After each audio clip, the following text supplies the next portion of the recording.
It was October 1st, the first real day of fall.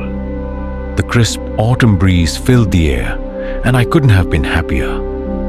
Fall has always been my favorite season, and this year was extra special because it was my boyfriend Carter's and my first autumn living together in our new home. I wanted to surprise him by decorating our place with cozy fall and spooky Halloween decorations before he got home from work. I thought it'd be cute, so I picked up a few things from Marshall's and other stores nearby. I also checked online listings, especially Facebook Marketplace. I searched for fall decorations, and one listing immediately caught my eye. It was a photo of a big green plastic bin filled with decorations. The caption read, "Everything must go. Entire container of fall decor, $20. That was a steal. The bin was packed with decorations. At the bottom of the ad, it also said, "Selling other stuff, clearing out the house. Check my profile for more." Curious, I clicked on the seller's profile. His name was Cody, but his profile was off. Everything was private. His profile picture was a close-up of a gray trucker hat covering his face, and his cover photo was just a blurry lake. He was selling a weird mix of things: an allegedly new iPhone for $700, some women's clothes, and Christmas decorations. I didn't dig too deep, but something felt strange. Still, the deal was too good to pass up. I messaged him, asking what kind of decorations were in the bin. He replied instantly, "All kinds, tableware, outdoor decor, etc." Excited, I told him I'd come by that night if he was available. He said he'd be home around 9 p.m. and sent me the address. The sketchy neighborhood. I looked up the house on Google Maps. It wasn't in the best part of town, but the house itself looked normal. 2 cars in the driveway, a well-kept lawn. Still, I wasn't going alone. I called my friend Sally to come with me. We drove about 30 minutes to get there. As we entered the neighborhood, Sally joked, "Wow, this place is sketchy."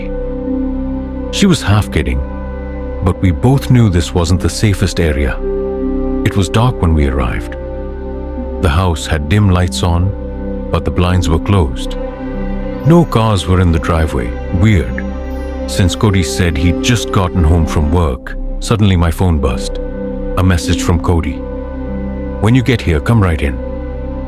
Sally and I exchanged looks. No way," she said. We agreed we'd ring the doorbell like normal people. We pulled up and messaged Cody. "We're here. Can you come to the door?" No reply. Then, at the same time, we both noticed. The blinds in one window shifted slightly. Someone was watching us. A few seconds later, the front door creaked open. Cody messaged again. "I'm at the door, come in." The creepy encounter. We stepped out of the car, but stayed cautious.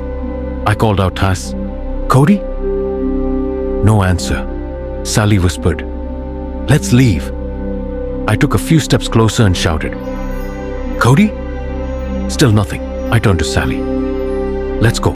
Just as we turned to leave, a deep, unsettling voice called out, "Hey, yeah, I'm here inside." We turned back and saw a man peeking halfway out the door, motioning for us to come in. We hesitated but walked closer. As we stepped onto the porch, he fully opened the door, then disappeared inside. The horrible smell.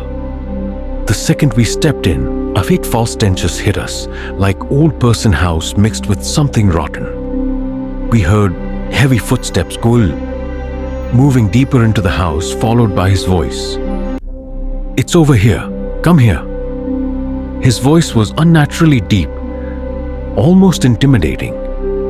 Sally stayed close as we entered the next room, the red container. The living room was dim, with old furniture and a weird pinkish red carpet. The smell was worse here, like something had died. In the middle of the room was a wound red plastic bin with a green lid. Not the same one from the photo.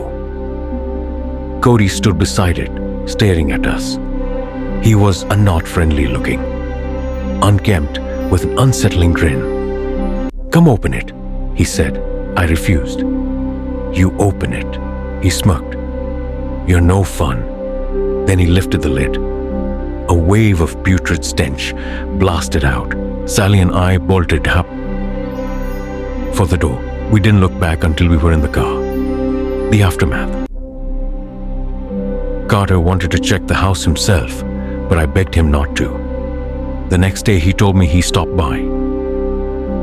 An elderly woman answered, claiming she lived alone. But the Facebook messages